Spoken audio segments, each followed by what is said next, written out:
Hey guys, what's up? In this tutorial we're going to show you how you can blend two images on Affinity Designer. So let us get started. Head over to Design on Affinity Designer or document and then insert photo number 1 and photo number 2. So I would like to, let's say, use that logo here to blend into the background image with that landscape. And what you want to do, guys, is make sure that the image you would like to blend in is to put it above the background image in the list of layers here. So you can change the position if you like.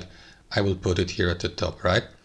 And then, guys, you may also resize the image if you like. I would like that logo to somehow blend into let's say half of the background image like this.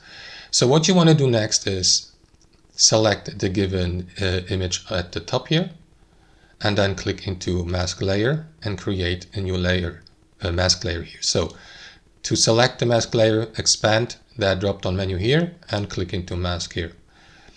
What you want to do after that is navigate to the vector tool here in the top left and choose fill tool.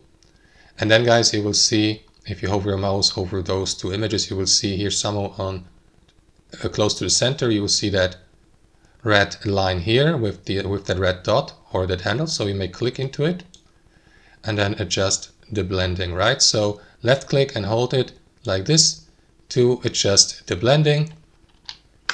And again, so click into that red dot and then position that handle here to, you may also use different angles, as you can see by using that handle. Hold your left mouse to find the blending angle you would like to use, so that it now, as you can see, it fades somehow into the background image.